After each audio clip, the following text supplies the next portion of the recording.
History matters. Why did Brazil join World War II? Let's find out.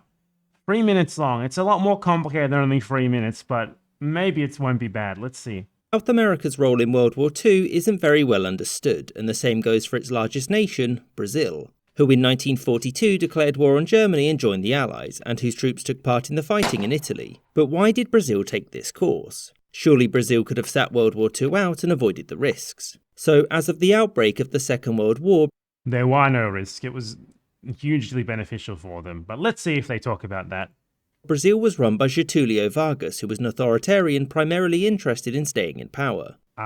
Yeah, that's such a dumb fucking way of putting it. Getulio Vargas was like part of a historical current in Latin America, like an landowning aristocratic oligarchy historical current. Basically, like a necessary step in the history of every single Latin American state was like these leaders who sort of came in and implemented the reforms that like the oligarchies before them had dragged their feet on or outright prevented. And he was that for Brazil. He was like the Peron or the Peron, the Cardenas, that sort of thing. Many other countries went through, had the same sort of thing happen. So it doesn't really make sense to just be like, oh, he was a authoritarian and he was primarily interested in staying in power. And his approach to doing that was to create a greater sense of patriotism in the Brazilian people and to make the country much wealthier. And he wanted to keep himself in power by making the country much wealthier. It's like he wanted to keep himself in power by doing something that was well within the interests of everyone in the country. Stupid fucking authoritarians and their dastardly authoritarian schemes is to stay in power, doing good things. I hate it when people do good things. God damn it. He saw World War II was an opportunity to do that by playing both sides of the conflict off of each other. So he wanted to play both sides off of each other to grow the wealth of Brazil. And this is a bad thing because he was only doing it, according to this guy, to stay in power. Not because like he really wanted to do it. So he was doing a good thing for bad reasons. Therefore, he is a bad, evil authoritarian. Take notes. And he could do this because Brazil was a sizable nation, one whose geographic position would be a major boon to either side in the conflict. And over the previous 5 years, Brazil had built up economic relations with Germany, who was now their most important trading partner. And when the British blockade meant that trading with Germany became difficult, Vargas's government would hint that maybe it was going to join the Axis in outrage, which led to Britain and even the neutral United States investing in the country to bribe him into neutrality. Now, Vargas wasn't ever really considering joining the Axis powers. He knew how that would end. Vargas counted on the fact that the mere idea of Brazil joining the Axis would complicate the war for the Allies to the point where they couldn't take the risk. And as such, he could get more concessions. So, in 1941, Germany did a thing, and a little later, Japan did a thing too. I mean, this is very simplified, but it's also true. Brazil didn't give a fuck about World War II. It was happening on the other side of the world. So they were just like, well, let's try and get what we can out of this. And they did. And these convinced Vargas and his government that the war was only ever going to end one way. I mean, 10 years earlier, they'd already assessed that if there was a global conflict, they would have to side with the USA, basically for geographical reasons. Like, if they didn't side with the USA, they would get fucked, obviously, because it's just going to send its navy and fuck them over. So they knew that eventually they were going to have to side with the Allies far in advance, before the war even began. And they went in knowing this, basically, trying to get as much as they could out of the Nazis and out of the Allies, or out of the Axis as a whole, I guess, and out of the Allies, before finally revealing, hey guys, we were going to join the Allies anyway this entire time. As such, he entered negotiations with the Allies and gave them access to airfields and naval bases. And when Germany's leaders learned of this, they ordered the German Navy to attack Brazilian shipping. This outraged the Brazilian people, who demanded that Vargas join the war on the side of the Allies. He never actually wanted to do this, instead preferring to just sit there and make money. But the pressure was so great that in the end, Vargas yielded and declared war on Germany in 1940. I mean, he didn't really, not want to. Then he was like, well, this is actually pretty great and useful.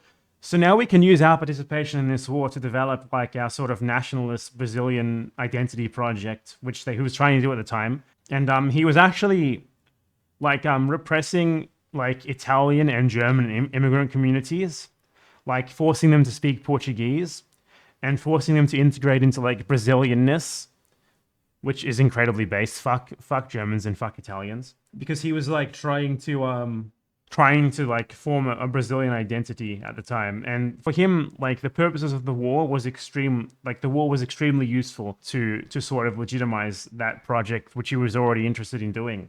So it wasn't really a nefarious sort of thing. It was just like, or it wasn't, it wasn't him like not wanting to do it. It was just like he did it and he used it for his own ends, or rather for Brazil's ends, and it worked out pretty well. 42, which itself presented an opportunity to unite Brazil in the face of German aggression, and importantly, unite Brazil behind him. Now, if Brazil was going to fight, everything is just like, he's doing good things for bad reasons, haha. Fighting the war, Vargas wanted its role to be a glorious one, and Brazil simply being used as an American naval and air base was not good enough. As such, he organised the Brazilian Expeditionary Force consisting of 25,000 men, which was...